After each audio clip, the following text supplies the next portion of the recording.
भक्तों की भीड़ बहुत ज़्यादा है।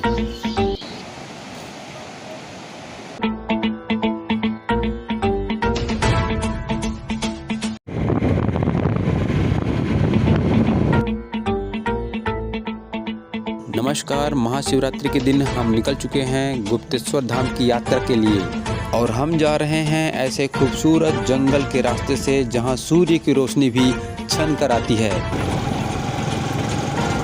सर्पीली और धूल भरी सड़कों के बाद हम पहुंचे हैं एक नदी के किनारे।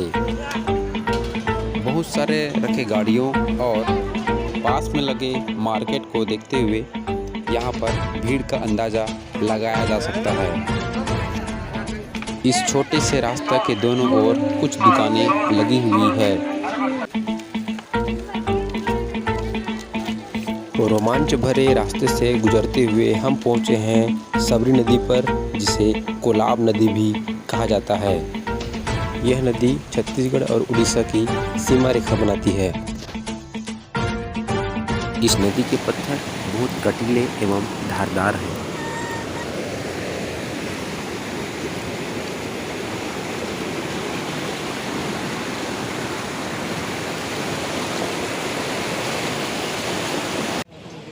आगे गुप्तेश्वर दर्शन हेतु भक्तों की लंबी लाइन लगी हुई थी। हमें लग रहा था कि हमें नदी के इस छोर तक पहुंचना है, परंतु रास्ता आसान नहीं था। सिंगल रास्ता चट्टानों और बांस की चटाई से होते हुए हम जैसे तैसे नदी के एक छोर पहुँचे। यहाँ पर कुछ दर्शनार्थी इंतज़ार कर रहे हैं वापस जाने का, परंतु रास्ता एक ही है, इसलिए आने जाने की प्रक्रिया बारी बारी से हो रही है। इसी रास्ते से होकर हम अभी यहाँ पर पहुँचे हैं। हम थोड़ा आगे बढ़े। यहाँ पर छत्तीसगढ़ वन विभाग के कर्मचारी अपना काम कर रहे हैं और यहाँ भक्तों की लंबी लाइन वापस जाने के लिए भी लगी हुई है। जबकि नदी का दूसरा भाग हमने देखा, यह भी उतनी ही लंबी तथा धारदार चट्टानों और बांस की चटाइयों से होकर गुजरना बहुत ही मज़ेदार रहा। सबरी नदी छत्तीसगढ़ की एकमात्र नदी है जिसमें नौका परिवहन होता है। दूसरा छोर पहुंचते ही हम पहुंच गए हैं अब उड़ीसा में। छत्तीसगढ़ में सबरी नदी का उद्गम बैलाडीला के नंदीराज से माना जाता है। यह नदी गोदावरी नदी की सहायक नदी है। इसके अब हम हैं उड़ीसा के क्षेत्र में। यहाँ पर अभी मंदिर नहीं है। 300 मीटर लगभग जाने के बाद कुछ घर और दुकानें, मंदिर दिखाई दिया।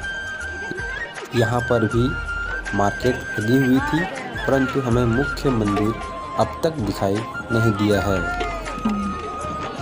मुख्य मंदिर पहुंचने के पहले एक छोटी सी रास्ता गुफा के लिए गया है और कुछ लोग धीरे धीरे वहां पर जा रहे थे, इसलिए हम भी गुफा देखने उधर चले गए, परंतु गुफा के द्वार पर पहुंचकर समय के अभाव के कारण हमें वापस लौट आना पड़ा।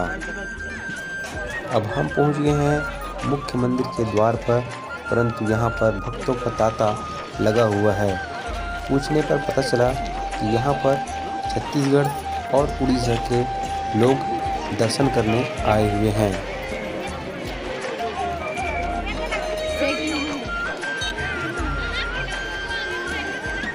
हम पास में स्थित छोटी से मंदिर में पहुँचे, जहाँ पर नंदीराज, माता दुर्गा और साक्षात भोलेनाथ जी मौजूद हैं। यहाँ पर पूजा अर्चना कर हम छोटी सी गुफा की ओर चल पड़े। लोगों की आवाजाही देख हम भी गुफा में चले गए। इस गुफा में बिल्कुल भी जगह नहीं थी। बैठे बैठे खिसकते हुए हम बाबा भोलेनाथ के दर्शन किए और पुनः वापस खिसकते हुए बाहर निकल आए। गुप्तेश्वर मंदिर भगवान शिव को समर्पित एक मंदिर है जो कि गुफा में स्थित है। इसका मुख्य आकर्षण विशालकाय शिवलिंग है जो आकार में बढ़ रहा है। भक्तों के लंबे कतार के बाद लगभग 200 सीढ़ी ऊपर जाने पर गुप्तेश्वर मंदिर के दर्शन होंगे। गुप्तेश्वर गुफा भूमिगत जल के लिए खास है, जो कि देखने लायक है।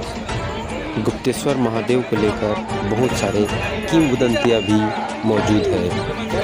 जितना रोमांचकारी यह रास्ता रहा, उतना ही रोमांच मुख्य मंदिर के मुख्य शिवलिंग तक पहुँचने में है।